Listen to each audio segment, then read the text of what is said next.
کے تیر ہیں اور شیطان کا سب سے پہلا حملہ ہے، اس کے تھرو ساری چیزیں اندر جلد میں جاتی ہیں۔ اگر یہ آنکھیں جھکی رہیں تو دل کے حالات ٹھیک رہیں گے، اور اگر آنکھیں اٹھی رہیں اور یہ نیچے نہ ہوئی تو دل تباہ و برباد ہو جائے گا، حتیٰ کہ انسان کہاں تک پہنچ جائے گا۔ اور بات ساری شروع ہوتی ہے تھاٹس کے ساتھ۔ انسان کو تھاٹس آتی ہیں، تھاٹس پہ جب وہ پرسسٹ کرتا ہے ان کو ختم نہیں کرتا، اعوذ باللہ من الشیطان الرجیم پڑھ کے نہیں چھوڑتا، تو کیا ہوتا ہے؟ فیلنگز ڈیولپ ہونا شروع ہوتی ہیں۔ اور جب فیلنگز کو انسان ختم نہیں کرتا، روکتا نہیں ہے، تو کیا ہوتا ہے؟ ایکشن کرتا ہے وہ۔ اور جب وہ ایکشنز کرتا رہتا ہے حتیٰ کہ اس کو روکتا نہیں ہے، تو وہ اس کی سیکنڈ نیچر اور بیہیویئر بن جاتا ہے۔ یہ ایک سائیکل ہے جس کو ہم کرتے ہیں۔ اگر ہم تھاٹس سے ہی رک جائیں، جو شیطان نے وسوسہ دیا کہ اس شخص کو، اس عورت کو دیکھو، یہ وہ جو عورت ہے کتنی، وہ آئی تھنک تمہارے بارے میں انٹرسٹڈ ہے، اور she is an easy prey for you, یا تم اس کے بارے میں ایسا کہ اس کو ٹیکسٹ کرو۔ یہیں سے اگر انسان نہیں رکے گا تو کیا ہو جائے گا؟ حتیٰ کہ وہ ایک ایسی بری عادت میں ڈل جائے گا کہ جہاں پہ اس کے نکلنا بہت مشکل ہو جائے گا، وہ پھنس جائے گا۔ تو سب سے پہلے نظر نیچے۔ دوسری چیز، اگر انسان کو شہوات، ڈیزائرز تنگ کر رہی ہیں تو وہ روزے رکھیں، کیونکہ روزہ بہت بڑی چیز ہے جو کہ انسان کی شہوت کو روکتا ہے، ٹھیک ہے۔ تیسری چیز، شادی، اس کا ایک بہت بڑا علاج ہے۔ اگر انسان کو شہوت تنگ کر رہی ہے تو یو شوڈ گیٹ میرڈ، اور اپنی خواہشات کو اس کے صحیح جگہ پہ استعمال کریں، ٹھیک ہے۔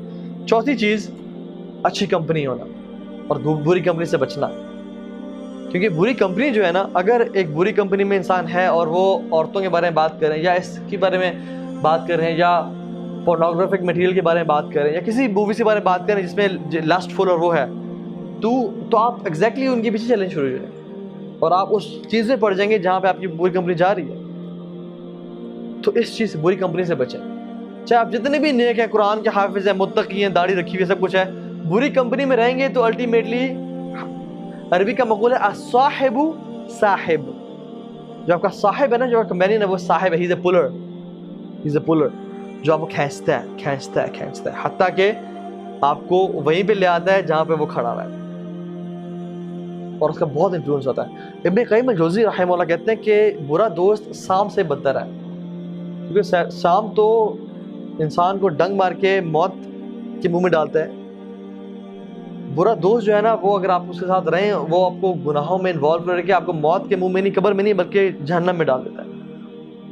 اور پھر امام ابن قیم کہتے ہیں کہ برا دوست شیطان سے ہی بدتر ہے، کیونکہ وہ شیطان تو آپ کو آتا ہے اور کان میں وسوسے کرتا ہے کہ یہ کام کرو، فلاں کام کرو۔ برا دوست تو آتا ہے، آپ کو اٹھاتا ہے، آپ کو لے جاتا ہے گناہ کی جگہ پہ، آپ سے گناہ کرواتا ہے، اور پھر آپ کو 100 بہانے دیتا ہے کہ اپنے ماں باپ کو کیا بتانا ہے۔ تو آپ کو جو ہے نا، اللہ تعالیٰ سے دور کر رہا ہے۔ شیطان تو آپ کو صرف وسوسے دے رہا ہے، لیکن برا دوست آپ کو اٹھا کے لے جاتا ہے، آپ کو فائنانس بھی کرتا ہے، آپ کو گاڑی پہ اٹھا کے لے گیا، گناہ کروایا، پھر واپس آ کے چھوڑ دیا اس نے، اور پھر مشورے دے کے کیا کرنا ہے۔ تو یہ چیز ہے، بری کمپنی سے بچیں ہر حالت میں۔ اسی طرح سے وہ کہتے ہیں کہ an empty mind is devil's workshop، اپنے آپ کو مصروف رکھیں، فری ٹائم نہ گزاریں، بالکل بھی نہیں۔ آپ کو پتہ ہے کہ میں عصر سے مغرب فری ہوتا ہوں، جم جوائن کر لیں، جاگنگ پہ چلے جائیں، سائیکلنگ کرنا شروع کر دیں، سوئمنگ کر لیں، کوئی اچھے کام کریں، اکیلے مت رہیں، کیونکہ ہمیں پتہ ہے کہ دن کا کچھ ٹائم ہوتا ہے جب فار ایگزامپل بندہ گھر پہنچا اور ماں باپ بھی نہیں ہے، گھر خالی ہے، تو انسان وہ ٹائم ہوتا ہے جب شیطان سب سے زیادہ حملہ کرتا ہے انسان پہ۔ تو اس ٹائم میں اپنے آپ کو بزی رکھیں، maybe call a friend, maybe go out, اور ڈیلیبریٹلی کوشش کریں کہ میں نے گھر سے نکلنا ہے یا میں نے جم جانا ہے۔ آپ کو کوئی آگے اٹھا کے نہیں لے جائے گا اس چیز سے، آپ نے خود ایفرٹ کرنی ہے، فزیکل ایکسرشن کریں، اپنے آپ کو بزی رکھیں۔ انسان جب فارغ ہوتا ہے نا، پھر وہ ڈیولز ورکشاپ ہے، پھر وہ مزید گناہوں میں چلتا رہتا ہے۔ الا ما رحم ربی، جو لوگ اللہ کے خالص بندے ہیں، جو نیکیوں میں اپنا ٹائم گزارتے ہیں، مے بی آپ اس ٹائم کو آئیڈینٹیفائی کریں، یہ ٹائم ہے جہاں پہ میں سب سے زیادہ گناہوں میں انوالو ہو سکتا ہوں۔ I go to bad websites, I talk to some girl maybe، یہ وہ ٹائم ہے جہاں پہ میں فری ہوتا ہوں اور کوئی دیکھنے والا نہیں ہوتا، اور میں اس گناہ میں پڑ جاتا ہوں۔ آپ اس ٹائم یا تو اپنا موبائل سوئچ آف کر دیں اور اس سے دور چلے جائیں، ٹھیک ہے، یا کوئی لیکچر لگا کے بیٹھ جائیں کہ اس کو سننا شروع کر دیں، اور go to a good friend, اور اٹینڈ اے حلقہ، اور گو ٹو جم۔ تو آئیڈینٹیفائی کریں، کانشیس ایفرٹ کریں انشاءاللہ، اور جان لیں کہ جو موبائل فون ہے نا، دس کین میک یو اور بریک یو، اگر آپ نے اسے کنٹرول نہ کیا، یہ آپ کو کنٹرول کرے گا، اور ایسا برا کنٹرول کرے گا کہ آپ کی زندگی تباہ ہو جائے گی، اور آپ کو بعد میں پتہ چلے گا کہ زندگی تباہ کر دی میں نے، اور آپ کا ٹائم ضائع ہو جائے گا، اور حتیٰ کہ جو آپ کچھ کر سکتے تھے اس ایج میں، اس ٹائم میں، وہ آپ کے پاس کچھ بھی نہیں بچے گا. تو اس کو ڈسپلن کریں انشاءاللہ تعالیٰ. دوسری چیز دعا کریں، کثرت سے دعا کریں کہ اللہ مجھے بچا. اللہ کے نبی نے، ایک صحابی نے کہا رسول اللہ مجھے زنا کی اجازت دیں. تو اسے پتہ کیا چلتا ہے کہ اگر آپ پہ کوئی چیز مشکل ٹائم گزر رہا ہے اور آپ کچھ کرنا چاہ رہے ہیں تو کسی اچھے بڑے انسان سے مشورہ، کاؤنسل لے لیں کہ میں کرنا چاہ رہا ہوں، مجھے میری مدد کریں، کیا کیسے بچوں میں. اور صحابہ کا اللہ کے نبی سے کتنا کلوز تعلق ہے کہ اللہ کے نبی کے پاس آ کر کہا رسول اللہ مجھے اجازت دیں. تو اللہ کے نبی ان کے پاس گئے اور اس سے کچھ سوالات یہ کہ کیا تم پسند کرتے ہو کہ کوئی تمہاری بہن کے ساتھ کرے یا خالہ کے ساتھ کرے یا پھپھی کے ساتھ کرے یا ماں کے ساتھ کرے یا بیٹی کے ساتھ کرے؟ کہ نہیں ہے رسول اللہ. نے کہا پھر آپ کیوں پسند کرتے ہو کسی اور کی خالہ، بہن، بیٹی کے ساتھ؟ اور پھر دعا کی اس کے لیے، یہ دعا کی بات کر رہا ہوں میں. اللہم اغفر ذنبہ وطہر قلبہ واحسن فرجہ، کہ اللہ سے دل، اسے گناہ معاف کر دے، اس کے دل کو صاف کر دے اور اس کو پاک دامن بنا دے. تو اپنے لیے دعا کریں، اللہم طہر قلبی واغفر ذنبی واحسن فرجی، یا اللہ مجھے پاک صاف کر دے. اپنی اولاد کے لیے دعا کریں.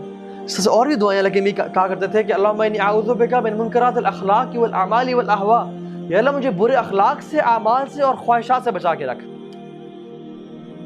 عربی میں دعائیں نہیں آتی، اردو میں کریں کہ اللہ مجھے، یا اللہ میں بہت کمزور ہوں، تجھے پتہ ہے میں ہر دفعہ پھسل جاتا ہوں، تجھے معلوم ہے کہ کتنی دفعہ میں نے تو سے توبہ کرنے کے بعد ہی پھسل گیا ہوں، یا اللہ تو ہی مجھے بچا لے، تو مجھے توفیق دے، تو مجھے ہمت دے کہ میں بچ جاؤں. لا حول ولا قوت الا باللہ، میرے میں نہ کوئی طاقت ہے نہ کوئی قوت ہے، آپ نے مجھے بچانا ہے. یا اللہ کوشش میں کروں گا، انشاءاللہ ارادہ میرا ہوگا، پکا آپ سے کوشش کرتا ہوں، وعدہ کرتا ہوں، لیکن آپ نے مجھے بچانا ہے. دعا کریں انشاءاللہ اللہ سے. ٹھیک ہے. آخری چیز تقوی اختیار کریں. اور تقوی کیا چیز ہے؟ جو کہ آتا ہے مراقبہ سے. مراقبہ از نوئنگ دیٹ اللہ سبحانہ وتعالیٰ is watching you. You know sometimes, کبھی کبھی انسان پہ جب یہ دبے پڑتے جاتے ہیں نا، کالے دبے، انسان کی اسپریچول اسٹیٹ اتنی بری ہو جاتی ہے کہ آل واٹ ہی فیئرز از کہ مجھے لوگ نہ دیکھ رہے ہوں. جب بھی کوئی عورت گزرتی ہے تو دائیں بائیں دیکھتے ہیں کہ مجھے کوئی لوگ تو نہیں دیکھ رہے. اللہ کا خوف ہی دل سے نکل جاتا ہے، اور اس کو صرف خوف ہے کہ مجھے لوگ نہ دیکھ رہے ہوں. اگر کوئی انسان نہیں ہے تو میں جی بھر کے پھر سے عورت کو دیکھ لوں. استغفر اللہ. What a pathetic spiritual state this is. انسان اللہ سے کوئی خوف نہیں اور لوگوں کا خوف اس کے دل میں ہے. جو رب اس سے سانس دے رہا ہے، جس رب نے اس کی ٹانگوں میں طاقت دی ہوئی ہے، جس سے وہ کھڑا ہوا ہے، اس سے خوف نہیں ہے. لیکن لوگوں کا خوف جنہوں نے کچھ بھی نہیں دینا اسے، اور جو مشکل وقت میں چھوڑ کے چلے جانے والے ہیں. اور سبحان اللہ، انسان کتنا ناشکرا ہے کہ جب وہ اکیلے کمرے میں کنڈی لگا کے اندھیرے میں گناہ کر رہا ہوتا ہے، اور اس کا رب رحمان اسے دیکھ رہا ہے اور جانتا ہے کہ میرے خلاف جا رہا ہے، لیکن سٹل وہ اسے آکسیجن دیتے کہ تم سانس لے لو. سٹل وہ اسے، اس کی آنکھوں میں جو، جس آنکھوں سے وہ گناہ کر رہا ہے، اس کی آنکھوں کی بصارت جو ہے وہ اس کو چھین نہیں لیتا، بلکہ دیکھتا ہے کہ شاید تم پلٹ آؤ کبھی، شاید کسی دن تجھے ریئلائز ہو جائے اور تو توبہ کر لے. تو اللہ تعالیٰ ہم سب کو نیک بنائے، متقی بنائے، اور ہم سب کو توفیق دے